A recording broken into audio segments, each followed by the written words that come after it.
We are very lucky, and we are going to have an excellent show because I have an excellent interviewee here with us tonight, and her name is Dawn Morgan. And Dawn Morgan is an MS patient advocate. She was diagnosed with MS 23 years ago. I'm older than that. Oh, I got more years than you, just by a few. All right. And she is a mother, and she is a school teacher, or was, and she's a podcaster, right? And I know she's the mother of a very young boxer. He's only 12 years old, but he seems to find that this is his career, and he's going to go forward with this for now, right? All right. So let's get started. Firstly, again, Dawn Morgan is a global patient advocate. What makes you global rather than just a patient advocate? Well, I added global in there because I've worked with many organizations that are overseas. For Great. example, Memory-Cognition. And I did the Global Faces of an MS campaign about a year and a half ago, well, almost 2 years ago. So I consider global connecting with people from all countries at this point. That's fabulous. That's fabulous. With us, we're going to go back and forth here, but with us, we were just national in the U.S., but, with COVID, we became international because, people from Canada and Australia and Mexico and we got even people watching our programs from Iran and Poland. And it was just pretty amazing that I saw where people were getting online from. And it was just, wow, we became international overnight thanks to COVID, right? Yeah. All right. So next, I want to ask you, please tell us a little bit about yourself, including like when you were diagnosed with MS and how that even happened. I heard it was quite a journey for you. And before, okay, you can do that first, and then I'll tell people about it. Next, okay. You're up. So I had recently moved to the Washington, D.C. area. I had a wonderful job, started working for the College Board, and I had my eyes set on working eventually for the U.S. Department of Education and just wanting to make changes in the world of education and just dive in and work on public policy and things like that. And I was walking from my apartment to the metro, and the right side of my body would not catch up with the left side. And I noticed, I was a little off, and I said, okay, well, maybe I just had a little bit too much fun last night. I stayed out till 10 and 11, so maybe I'm just tired. Well, it persisted, and it just didn't seem to go away a few weeks later. And so I called my mom, and she said, no, you should probably go get it checked out. So I went to my primary care physician, and she said, oh, honey, I think you are vitamin B12 deficient. You're young, and there's really nothing wrong, but go on vacation, and when you come back, we'll do an MRI. So my parents at the time lived in San Diego, and I went to visit them, and I remember sleeping for almost 24 hours. And my mom and my brother came in the room, and they said, something's wrong. And my mom said, Dawn, you have to go back and get this checked out. And so I had an MRI, and the doctor said, are you able to come into the office? And I said, well, traffic is really bad, so can you just tell me over the phone? And she said, well, the radiologist's report says it looks like MS. And that's how I was put on the path of being diagnosed with multiple sclerosis. Okay, thank you. And before I go further with things, I just want to let people know that I had met Dawn purely by accident. I was dragged into this Biogen conference that was happening at the ACTRIMS conference, actually, in February. And Biogen was doing a program, and they had Tyler Campbell, and they had Dawn Morgan there as well. And that's another story. We won't get into what that's all about. But that's when I met Dawn, and I said, wow, she's fabulous. I mean, the way that she was talking that day, I just said, I've got to have her as a guest on one of these programs one day. And so we made it happen. And so if anybody has any questions for Dawn or me, but mainly Dawn, during this program, you know where to go. And if you don't know where to go, at the upper right of the scroll bar that you have there, you can click on the orange or red box, depending on what your server colors it, and just type in your questions, okay? And that's the way we're going to do it.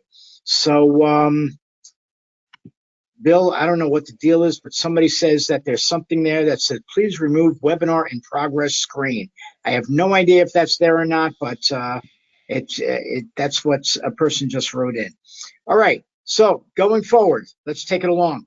So for many people with MS or other health conditions, it can be hard to open up and share their diagnosis with others.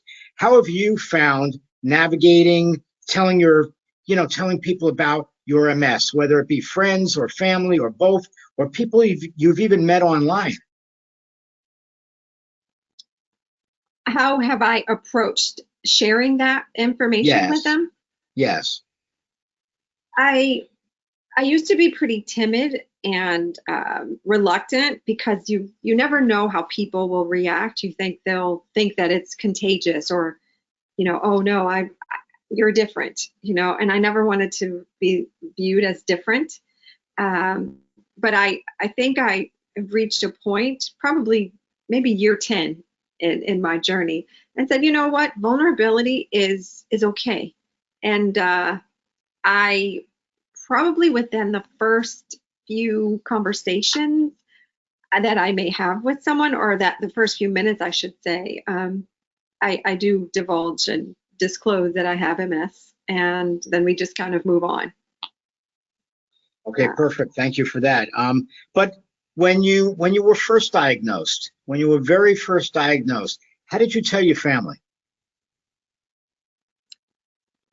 I called my mom, and at the time, I remember, and I always kind of tell this story. I remember there was a news story about a woman named Janet Reno, and younger people may not remember Janet Reno, but she was on television, and they were talking actually about Parkinson's, and not having an awareness of autoimmune challenges, neurological challenges, or disease, or anything like that.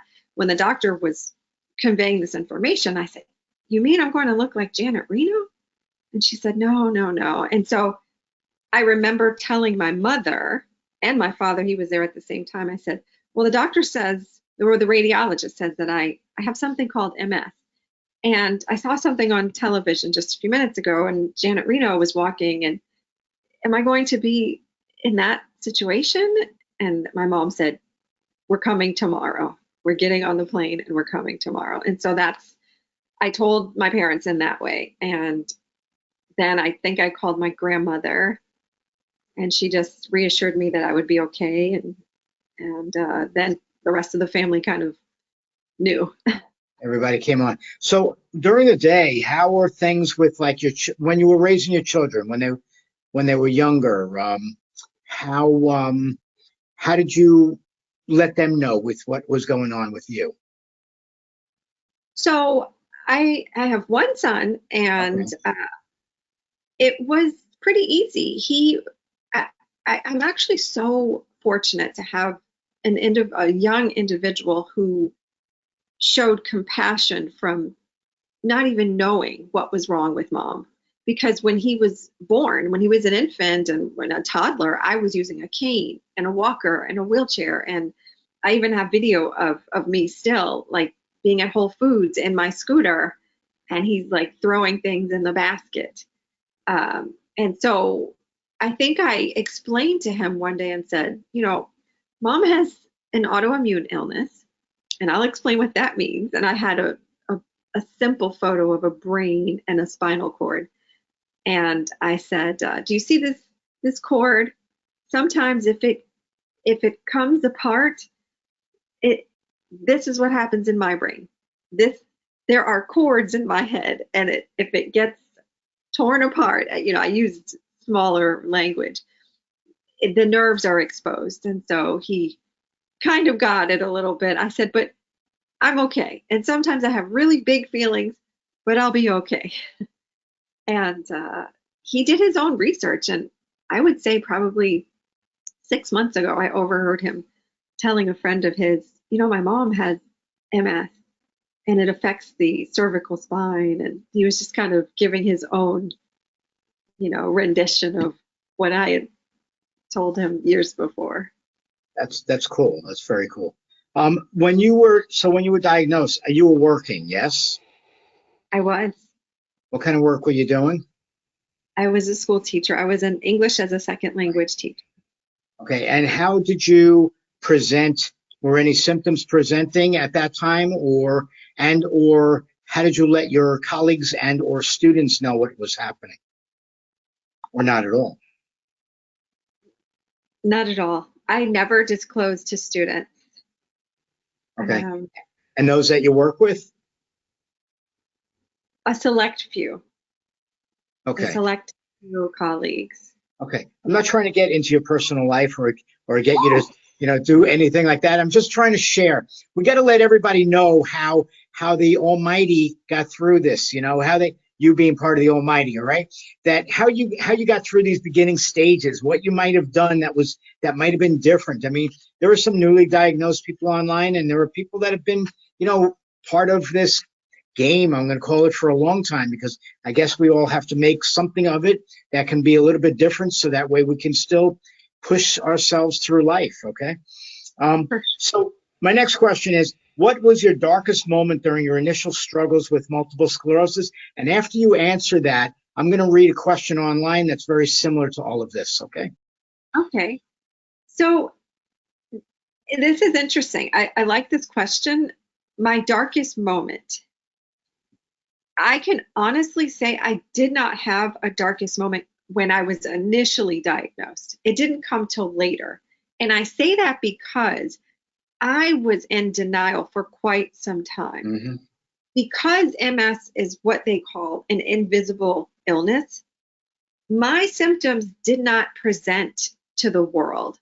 And so it was more personal. It was more just me not feeling, my fingers were numb, and the numbness, the tingling, the MS hug, nobody can see those things. I did not experience a dark moment until many years later. And that was because I was adjusting and having a very difficult time accepting MS. Great. Okay, fabulous. So while you're talking about this, a person just wrote to me. She says, so weird. I was talking to my mom about how I'm trying to take a step back from MS research or anything, but just to live. But now I know absolutely I need to keep it up in order to explain it to people in a calm, knowledgeable way. I also have decided to try to do more to help those people that are trying to help us. So see what you just did? All that in just the last 20 seconds, and she came out with that. Okay, great. All right. A person is writing online and wants to know, she writes, how do you handle when people look at you with pity? I want to yell and say, my life isn't going to be awful now, just different. How about you? What do you tell people? And thank you for that question. I'm not going to say your name, but thank you for that question. Uh, I love that question as well. I was walking from the grocery store to my car today, and I had 3 bags, and it was a challenge. And maybe I was looking as if I couldn't handle it, but there was a gentleman that said, "Are you okay, lady?" And he just had this look on his face, so I assumed that was the pity look. And I said, "I'm fine. I can do it." And so how I handle it is by letting people know, showing them my energy is okay, that you don't have to pity me, because it looks like it's a struggle for you, and if it's uncomfortable for you, that's kind of like a challenge that you may have to work through, but for me it's okay. And so I stay away from the pity look by pushing forward and showing them my confident look and my strong look, even if I'm struggling. That's fine. I just want to turn this inward a little bit. People are always telling me, you're doing too many programs, you're doing too many programs. And I remember when this was said to me when we were doing 30 programs. So the next year we did 40 or 45. And then they said, you're doing too many programs. And I said, all right, yeah, maybe I'll cut it back to 36. But that following year we did 50 or 55. And, last year we did 112 between in-person and online events. And somebody was saying to me the other day, you're doing too much, you're doing too much. And I was telling somebody earlier today or yesterday, I don't remember because I got MS, but I was telling them that what this person said And what I had done every year, every time somebody said to me, "You're doing too much," instead of taking a step back, I took a step forward. So what does that mean? Did 112 events last year. Does that mean I'm going to do 120 this year? I don't know. We'll see what happens. Okay. Well, I'll let you all know at the end of the year. But yes, when we find that we're being challenged, and I find that people say you're doing too much, you're getting older, or your MS is getting a little bit worse, or whatever, that you should take a step back. No, that's a desire for me to push and go forward even more. So I was glad to hear your answer as well. Okay. That's awesome. Yeah. Great. Okay. And by the way, you can't ever say you're in denial, because I'll ask you if you've been in Egypt. No, I haven't. So I guess no. Okay. Gotcha. All right. How has MS affected your relationship with your family specifically, or men that you want to get along with, or women that you want to get along with, whatever it might be? It hasn't affected my family per se. I've been really, again, fortunate. My family on both sides, my mom and my dad, like my parents are together, and like we have a pretty strong family, and they're so supportive. Everyone, my cousins, my aunts and uncles, like everybody is very helpful in their own way. I have to kind of educate them and say, don't give me the pity face. But everyone is pretty much very supportive, and always saying, "Oh, if you need to talk, I'm here," which is fine, and I appreciate that. And I'm sorry, what was the second question? Oh, dating and things like that. Yes. When I was first diagnosed, it was never an issue because, again, I didn't have symptoms that presented to the world. And I met my ex-husband when I was wearing heels and still, young and hip. So I didn't necessarily have challenges initially. But after my divorce, I just became more isolated and withdrawn. And it was a challenge. It really was. It was difficult because people would look at you and say, "Okay, well, what is it that you have? What's wrong?" I even had someone say to me once, "Well, you look so nice. You're so beautiful, but what is it that you have again? Is it sickle cell?" And I said, "Okay, this date's over. Sorry." Wow. Yep. I think we all here have heard at one time or another, "But you look so good," right? I mean, that's the saying. You look so good. Well, these days I don't look so good, but it's not all MS related either. So, I have my challenges too. All right. Next thing. So your friends and your colleagues, are they able to keep up with you with your MS? Do they go out? Do they feel like maybe we shouldn't call because we don't want to be held back tonight from doing anything? You ever get that? I did once, and I still think about it to this day. A group of friends were going to the museum, and I said, "Oh, I would love to go." And there's so many beautiful museums in the DC area and right in DC. And I know I was walking very slow, and at that time I was really I probably needed a wheelchair, and someone would have to push me. And I just remember, saying, "Okay, well, I'll call you all. I'll call you at 3." And they were like, "Okay."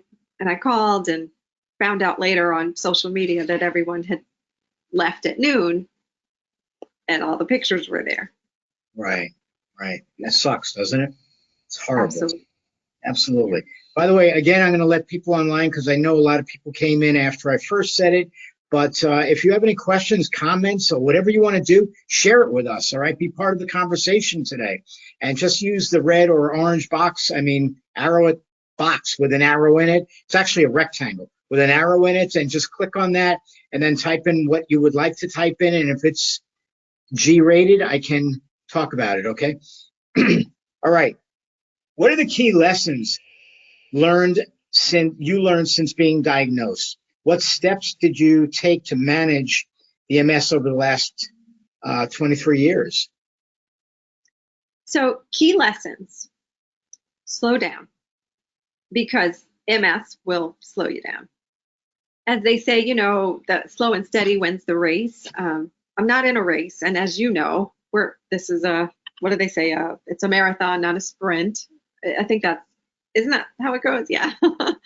um, so I've definitely learned to take things slowly. There's so many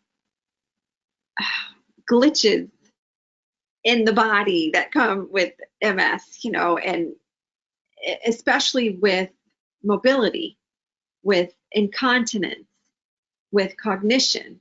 And cognition has been kind of one of my latest challenges.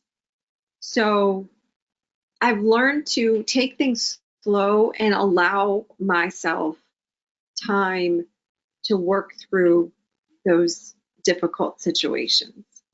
If I'm struggling to find a word and grasp a word, I just have to.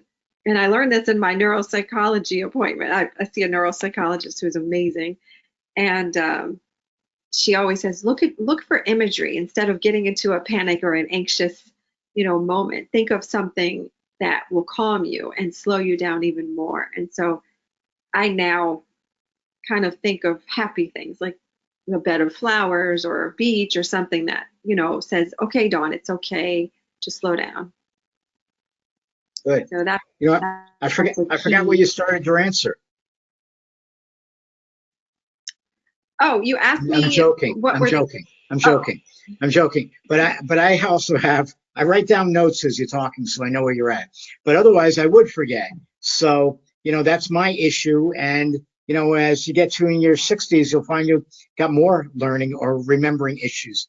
Okay, so stay tuned. You right? Look what you're in for. Okay. So thank you for that. Now I have a question from somebody online. Can you talk more about the denial you experienced? Remember, there's no denial. That's in Egypt. All right. Right. Can you talk more about the denial you experienced recently? How did that materialize years after your diagnosis? Oh gosh. Okay. So I think that I was 25 when I was diagnosed. And so being young and in a beautiful, vibrant city, I thought in my head, no, this is the way my life is going to be.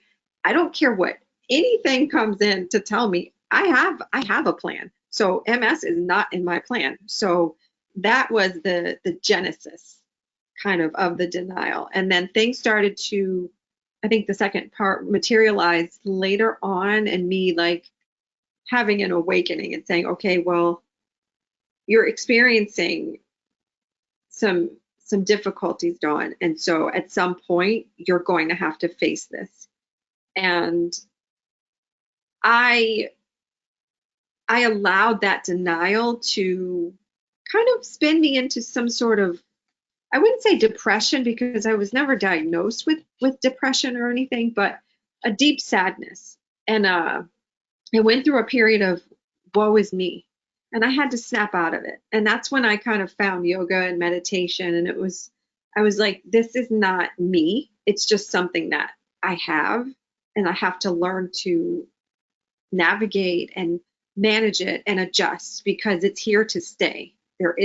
Once I realized there is no cure, and at least right now, and there are ways to manage. I have an amazing healthcare team. So once I realized that, and I had deeper conversations with my neurologist, with my physical therapist, it was easier for me to just kind of wean myself off of ignoring that MS was a part of my life. Good. I hope I answered that properly. Well, I think if you didn't, that the person can write back and ask you to explain more. In the meantime, another person is asking, what's a neuropsychologist? And I mean, you could answer them. I could answer them. I'll let you answer them first. All right. Okay. I was going to say you could go for it. But so I've been in therapy for like a year and a half, maybe a little bit longer. And she was amazing. But I needed someone who knew MS, knew the brain, and knew like what was technically going on when I would have my, emotional moments, not outbursts, but maybe crying uncontrollably, or just being paralyzed in the sense of like shutting down when things became too intense or too stressful. She helps me a lot with working through cognitive deficits, because the lesions on my brain are in those particular areas. And so a neuropsychologist pretty much helps you, for me, and I'm sure you'll have a better explanation, Stuart, but just helps me connect like real life and brain, like my reality and my brain. I don't know, like what's happening in my MS brain. Okay. I don't know how. So, well, that's a good answer, all right? That's a very good answer. But a neuropsychologist, for anybody that wants to know, I think the first thing you should do is get online and just Google it, okay? And you'll get the real answer of what a neuropsychologist is. But let's just back up for a second. A lot of people, when they're first diagnosed with multiple sclerosis, the neurologist, if it's an MS specialist, will say, hey, we should get you an appointment with a neuropsychologist so we can get a baseline going. What's going on with your cognitive levels? What's going on with your processing levels? Let's see where things are right now, so that way maybe in 10 years from now, we'll have you do it again, and we'll see if there's a bettering or a worsening, okay? And there will be tools for that, I guess, with what's needed for you to go for the next 10 years after that. Or maybe it's done in 5 years. I really don't know. But the bottom line is seeing a neuropsychologist is getting neuropsych testing, which is also used many times for disability cases. So that way, you can get Social Security disability based on what they find. So again, if you're having cognitive problems, it's going to be found. You may not see it, your family may not see it, but a professional might be seeing that. Also processing. I mean, how are you to figure out a series of numbers, words, places, or things that you might have to do, where it just takes, a normal person, a person without multiple sclerosis, okay, it might take them seconds, where it might take us, might take me. Well, I might have to think about it before I even want to give you a response. So that's a delay, and that's something that gets put down as a marker for what the progression is, what's happening with your disease progression. All right. And just because, your legs might be working perfectly doesn't mean that your brain is working perfectly. And that's where a neuropsychologist comes in. That's my answer. That's perfect. Yeah. Okay. That's better than mine. That's fine. Thank you. I do this a lot, All right. Let's get into some good stuff. I mean, we've got good stuff going. All right. By the way, the person that asked about the denial and how things materialized, she said that was a great answer, and she wanted to thank you. And she should thank after the psychologist neuropsych question as well. All right, great. She did answer that. All right, perfect. Next, getting into your podcasting. All right, let's discuss what the Unquiet Mind is all about. I mean, where did you come up? First off, where did you come up with the slogan or the name, The Unquiet Mind? And tell us about your podcast. Tell us how you work this whole thing. So I came up with the name. I was talking to a friend of mine, really, really good friend of mine from high school. And we were on the phone, and he says, what's going on in that unquiet mind of yours? And I said, oh my gosh, the light bulb just went off. I said, this is like a metaphor for me, because I always have something going on, because MS can seem, it appears quiet, but it really isn't. I think I had this discussion with my MS specialist, and she said, yeah, right now everything's quiet, but with MS, there's always something brewing. And that's kind of where the name came from. Unfortunately, MS is a progressive illness, and that's where I started with that name. Okay, so for everybody should know, many of us, or most with MS, have relapse remitting MS, and there is no real remitting Okay, even they want to get rid of that altogether. It's just relapsing multiple sclerosis. So you might see the drop of that second R at one point, and it'll just be RMS. And so, Dawn is saying, I mean, it's not unquiet. I mean, something is always going on. So let's go forward with this next thing, though, about your podcast. What kind of guests do you have? What kind of topics do you have? Tell us about your show. Tell us about what you've done the last 3 months, 4 months, and what you want to do for the next 3 or 4 months. Sure. So the type of guests that I have are from the autoimmune world, mainly MS patients. But lately I have had patients from the actually sickle cell community, a woman who was a caregiver, but we focus more so on the caregiving aspect of taking care of a loved one who has an illness.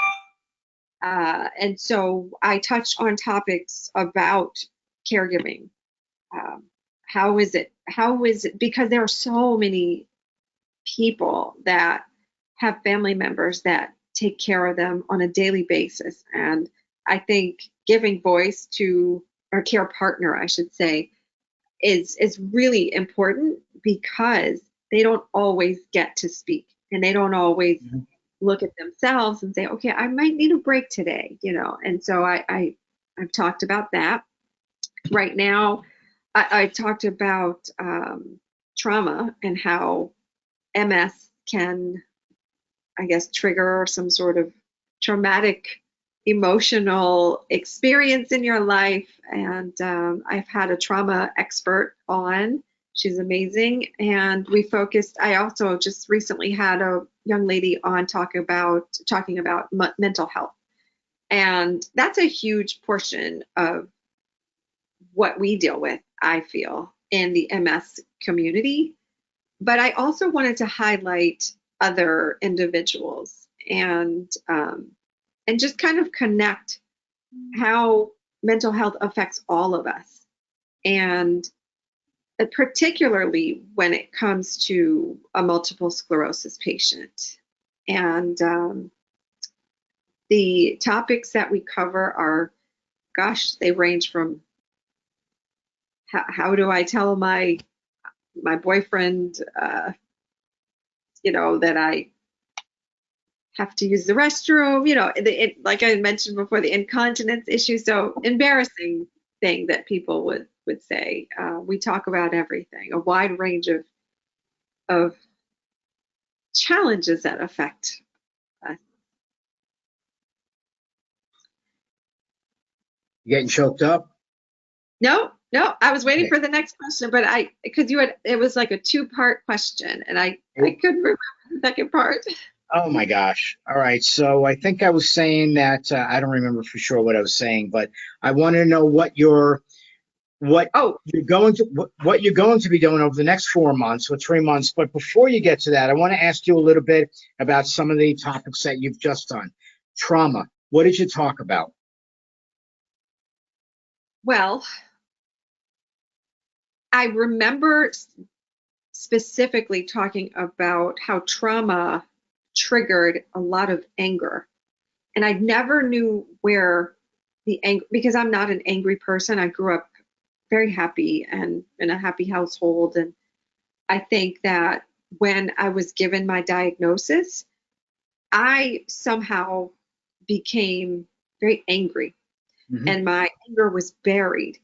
And the trauma expert talked about how these things can bring on a PTSD, like some sort of traumatic event, because I used to always have flashbacks. And I don't know if there's some deeper meaning to this, but I would always get sad and have a flashback and remember when my doctor told me, my MS specialist told me, you have MS. And I would become so angry, not violently angry or anything like that, but just angry to the point where I wasn't pleasant to be around all the time, and I would self-isolate. And so that is what we were talking about, the triggers that trauma, or what can come from a diagnosis, someone saying you have this diagnosis, in particular MS. Okay, thank you for that answer.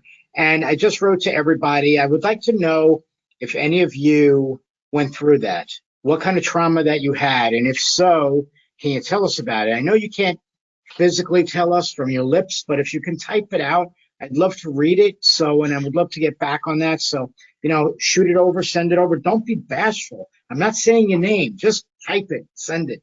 Okay. Next, I want to ask you about what you did with mental health. I mean, this is a huge topic that MS Views the News is doing a lot of programs based on mental health and going a step further, going with health equities, what's available for patients in underserved areas around the country. The mental health aspects, of course, are depression and what's going on with people as far as, they get diagnosed and all of a sudden they have a ton of friends around them, but before they even tell their friends, all of a sudden they're depressed that how am I going to tell my friends, or how am I going to tell the people at work, that I've been having a lot of problems at work. I've been screwing up a lot lately, and how do I let them know that it's not that I don't want to get it right, it's just that right now I'm having problems getting it right. I've got this illness, and how do we tell people about that? So can you go forward with any of that and tell me what your aspects or what your viewpoint is on this? Sure, absolutely. We talked about how it's stigmatized. Like Right. it's just what you're saying. It's viewed as something like, oh, you mean you're crazy?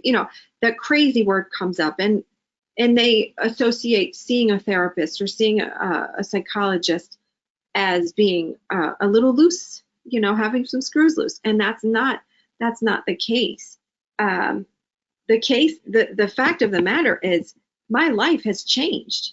I was given a diagnosis at the prime of my life, or for some people in the middle of my life at 50 or 40 years old, and I have children, I have family, I have parents to take care of. How does this happen? And yes, you have life happening to you in addition to having to deal with a disease, deal with MS. And so that can bring on a tremendous amount of anxiety, panic attacks, depression, deep depression, a feeling of hopelessness and worthlessness and a burden. I know I've felt that way for quite some time. And so we tackled and talked about the mental health just being stigmatized, and particularly with African American women, we are seen at times as, the strong ones. As Dr. Mitzi Williams always says, take off that superwoman cape. You don't always need it. It's okay to say you're not okay. And so those are things that we talked about. That's correct. And even more so, not more so, but I know that African American men are going through many struggles with their multiple sclerosis simply because they're told by the doctors how much worse they might get, rather than being told, hey, if you do some of these medications, you may not have to go through that. But yet the general neurologist doesn't see that, and they only see the worst of it all. And so, right away you could have a person that was, an African American male that's, very high strung or whatever, and they get this diagnosis and they just plummet. And unfortunately, because they're just not being fed the right amount of information at first rather than later on by somebody else. Absolutely. Yeah. Okay. So I see there's a lot of new people that came in the last 5 minutes, and I'm just going to ask you, what time is it where you live? We said 7 o'clock.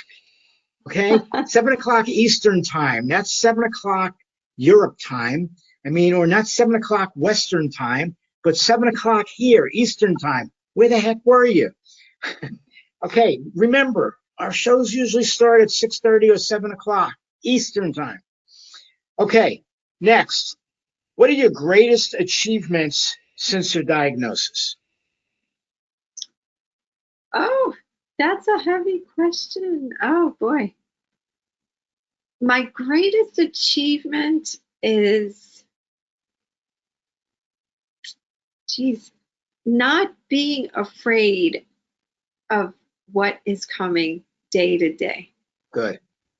I think being able to tackle and box, for lack of a better word, that fear has really made me have a better quality of life, because you can choose to sit in a corner with a blanket and say, I don't want anyone to bother me. I have MS, leave me alone.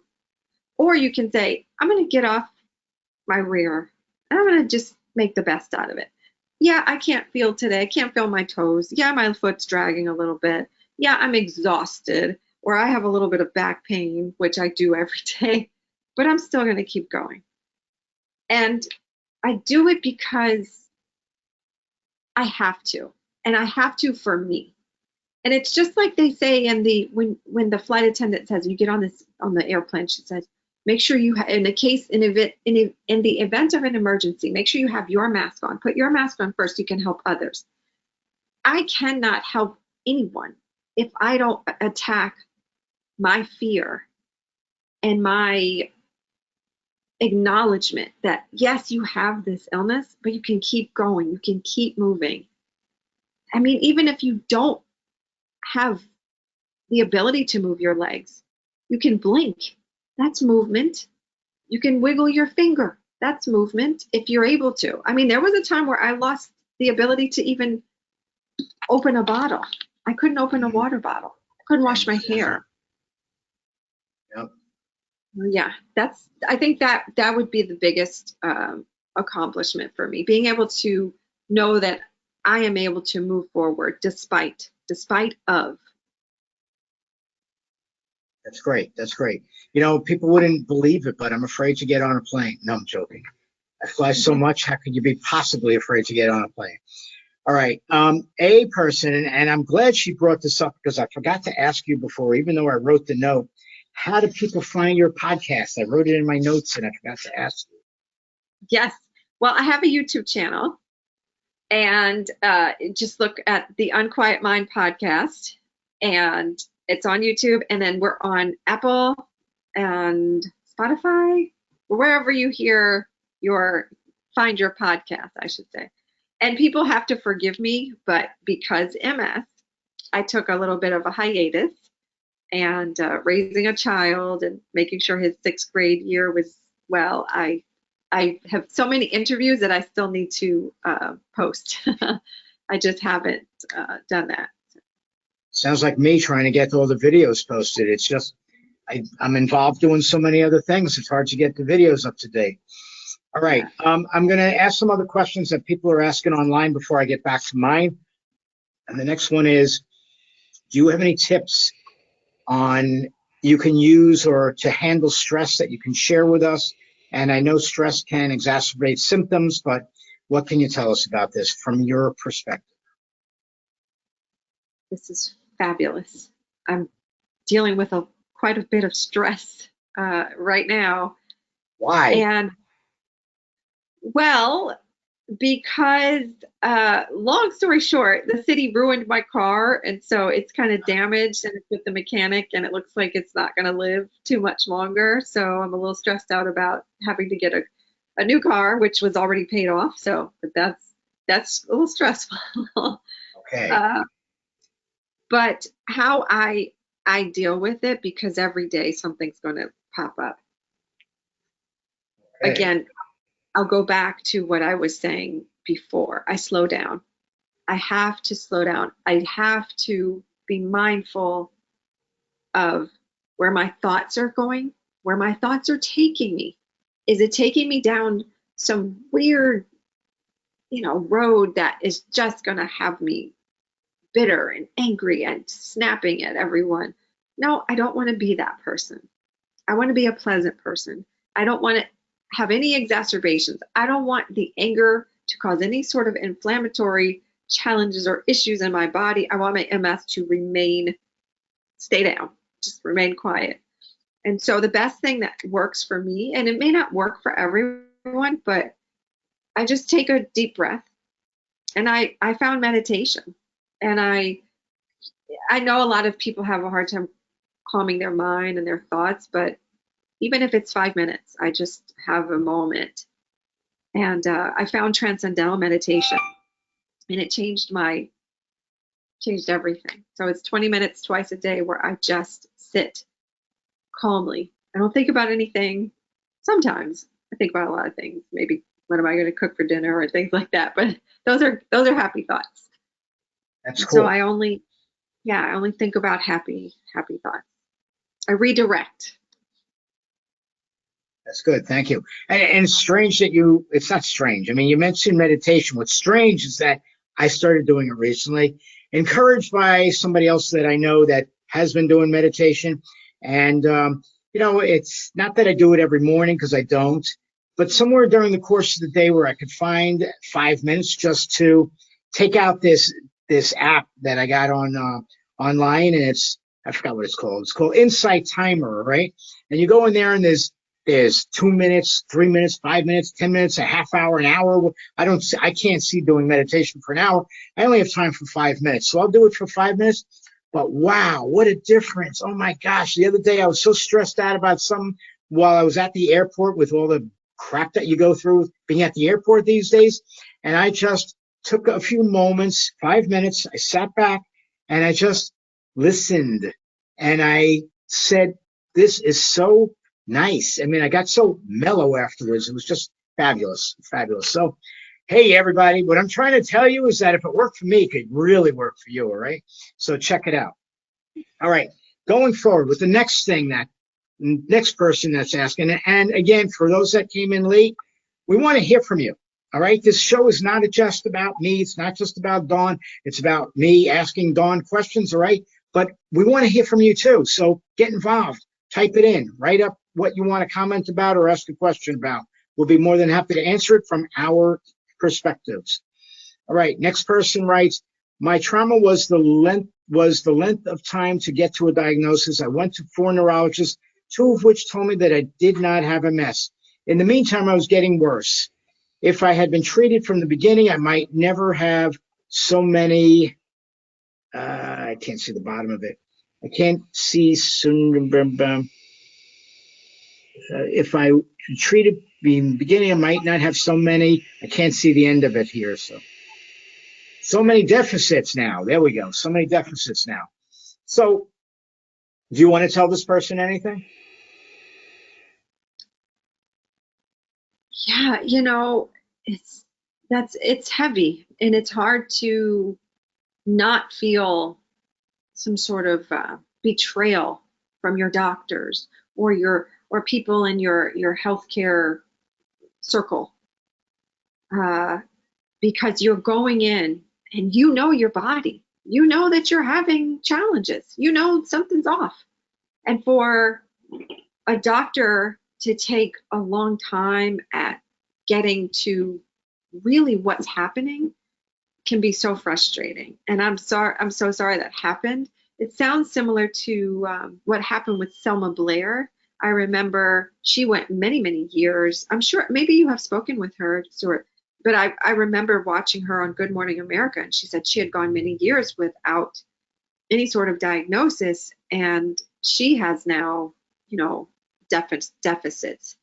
And that happens a lot with us in this community, or different patients. I was told I had the flu. I went to the ER and they said, oh, you just have the flu. Go home and take an Advil and you'll be fine, or ibuprofen. I'm like, okay, sure. I think that does breed trauma. And a lot of times women are not believed. I don't know why. I really don't. I'm trying to figure that out. And I don't know if this is a male or female. And then on the other side with men, it's just kind of like, oh, come on, guy, you'll be all right, Basically, yeah. So with me, going back to, I only found out about this when I was much older, obviously, but I learned that my parents had been taking me to doctors going back to when I was 5 years old, because there were things wrong with me neurologically that they blamed on other things. I mean, they had no idea about multiple sclerosis. I mean, it's not something that they even thought about affecting children at that age. But I was diagnosed in 98, so I'm now with it at 26 years. And for a lot of people that are online right now, it might be even before you were born. I can't help that. I'm older than you, obviously. Look at all the gray, right? but the bottom line is, what do we do with it? I mean, we got diagnosed. Okay, you're diagnosed now. You got past the initial whatever it is that we went through, that I went through was pretty bad. I wanted to put myself into a train when it happened. I wanted to take my car and me and sit on the track somewhere waiting for a train to come along. But fortunately, I didn't do that. And instead, I turned it all into what I could do with my mouthpiece for others. All right, my New York attitude, okay, and not give in to this and tame the beast and don't let the beast tame you. And that's what I've always thought. So I'm sticking to it, and you could try to change my mind, but it won't work. All right. Next person writes, how can we listen to Dawn's podcast? That's another great question. Thank you. Go to the Unquiet Mind podcast.com, and there's some podcasts on there as well. Yeah. See, I forgot we did ask this already too. Yeah. All right. So another person wants to know about your book. What's about your new book? What is it about, and where can we find it? It is on Amazon right now. It should be, hopefully. It's an ebook form, and I will be putting the paperback out soon. This is the first of a few that I have coming out. And the book is called The Relationship Between Patient and Healthcare Provider, Things You Both Should Know. And I touch on cultivating the relationship between patient and doctor, and how you strengthen that, and how to approach your doctor when you have questions, or when you have fear, or when you want to be vulnerable but not sure how to approach. And I have tips on for doctors as well on how to talk to your patients, and don't talk at them, talk to them. Don't treat them as if they are children. They are adults, and give them resources to help them navigate through the disease and research on their own. So, yeah. All right, keep going. I don't want to cut you off. Keep going. Yeah, so I am really thrilled, and it's, like I said, it's on Amazon. And the second book, that will be more of a memoir about my life with MS. But I think I'm really passionate about the doctor-patient relationship right now, and being in that space, because I have been so happy with who I have assembled, and I want others to know that it is possible. This is doable. Like, we can come together as MS patients and have the best care if you just kind of follow your instincts, and know that you are the patient first. You're the patient. They wouldn't be there without you. So I'm working really on the initiatives and putting things together, and speaking with physicians and neurologists about how to better create that relationship, particularly with medical students, because they don't teach a lot of these bedside manner, right. Things that you need. Correct. That's correct. That's great. Thank you for that. I've always wanted to write a book, but number one, I don't have the time even to work with a ghostwriter. And number two, I don't have any time to work with a ghostwriter. All right. So, but if I ever did, it would be called Stu's Views. That's all. Okay. Next question I have for you is, what advice would you give to someone who is facing a new diagnosis of multiple sclerosis or another chronic condition? The advice I would give would be trust yourself. Number one, trust that what's happening to you isn't a fabrication. You're not a hypochondriac, right. And it is okay to be verbal about not feeling well. It's okay to verbalize, I'm afraid. That was one of the biggest things for me. I have to tell you, I was so nervous, and I hid my nervousness under laughter and denial again, even though there is no denial, as you said. But I hid the conversations that needed to be had with my family and with my MS specialist that I'm afraid. And I could have avoided so many stressful situations by just opening my mouth. And so that's one tool I would say that newly diagnosed patients need to understand, need to keep close to them. Speak up. Don't be afraid to talk. Okay, that's a good answer. Thank you very much. All right, we got another one in online before I get to any other ones that I have on paper. And person writes, you asked for people to share their own trauma issues. For me, there are many, but the most recent has me emotionally rattled is understanding too much about what my neurologist was respectively handling in terms of keeping what is going on right now in my brain in the most positive light. But as I read between the lines of positivity, I'm overwhelmed with the situation as it is now. Wow, I think you're overthinking it. I think somebody's overthinking it.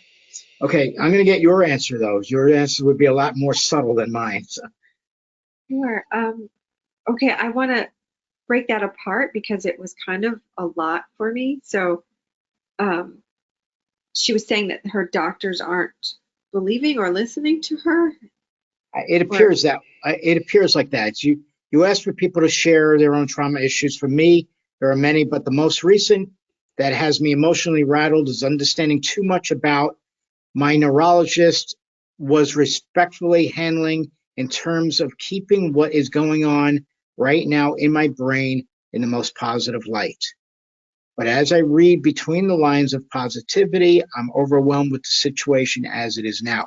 In other words, I think that this person might be getting a little bit worse, but his or her doctor is not saying that, and that he or she believes that they are reading between the lines and feel that he or she is getting worse and that their doctor is keeping it away from them.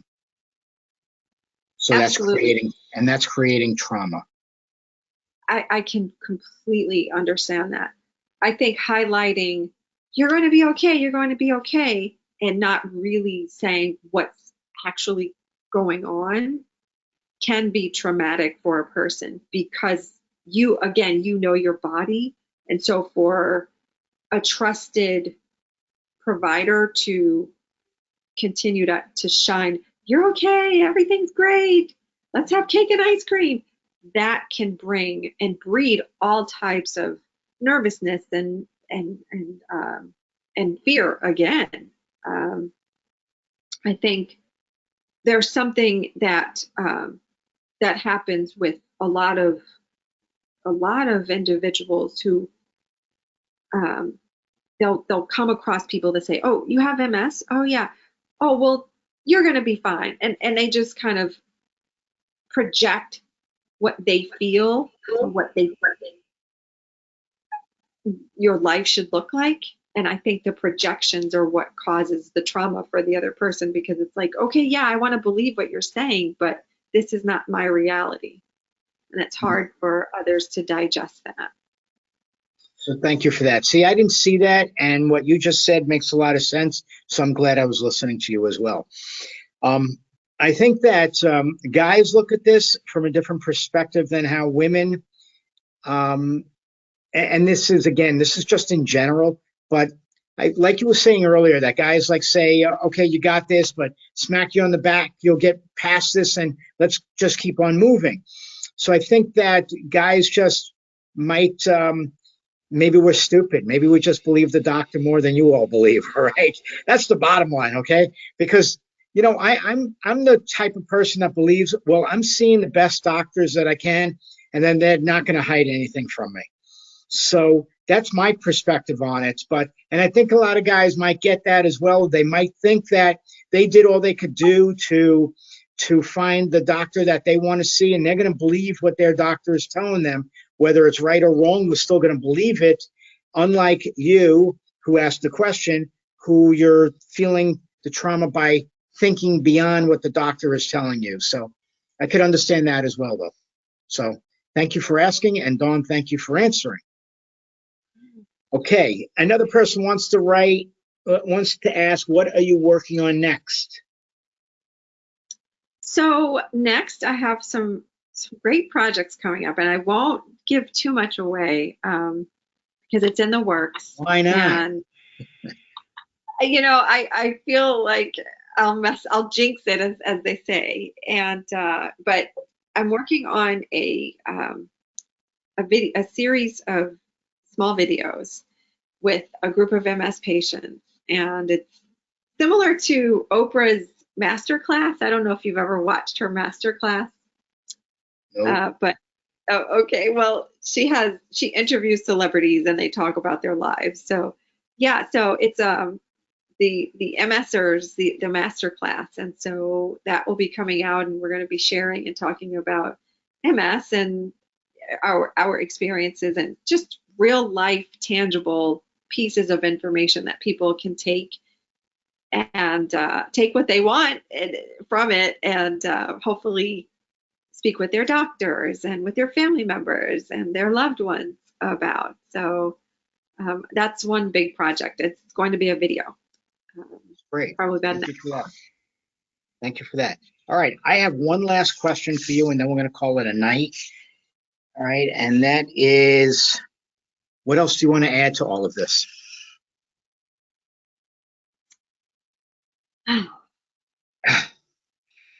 Wait, Gosh. before you get to that, I forgot to tell everybody earlier, when you were talking about the bladder issues and how you can't explain it to, especially a new date, keep a big water bottle with you. Only dump out half before you meet up with the person, so that way you can complain about your bathroom need because you drank half this bottle. Love that. That's a good one. Great one.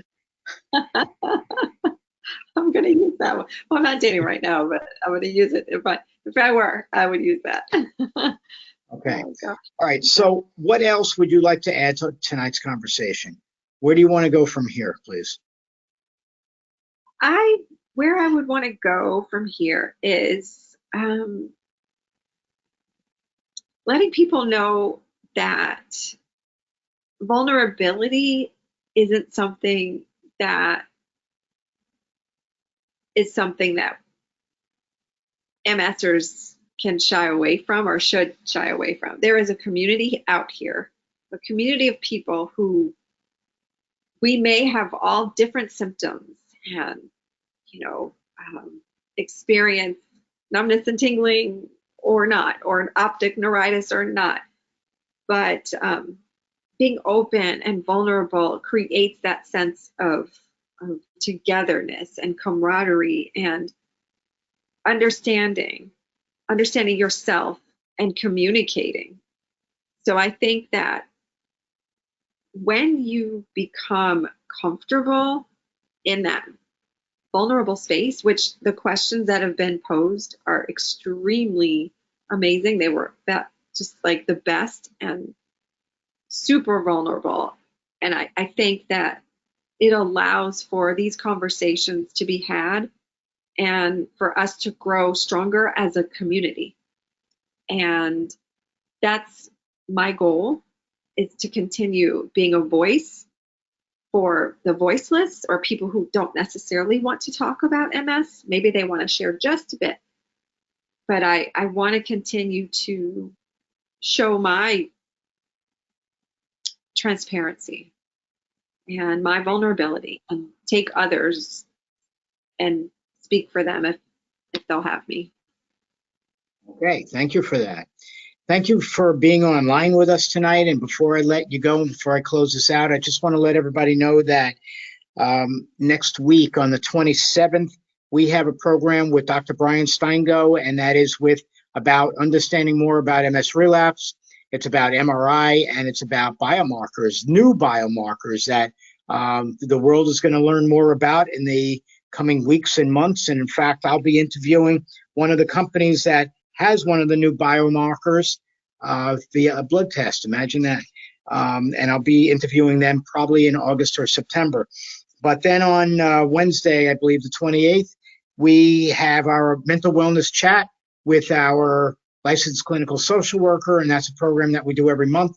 So if you want to learn more about these, just go to the MS Views and News website, msvn.org, and look in the center column, and you'll see everything there. But again, Dawn, thank you. This was excellent. I loved having you on. Let's just say that after you have your book, or after you get more involved with your podcast series, let's do this again, all right? Maybe we'll get you and Tyler on here, okay? That'd be awesome. Thank you so much. Awesome. Well, thank you very much for being here. I'm going to say goodnight to everybody right now.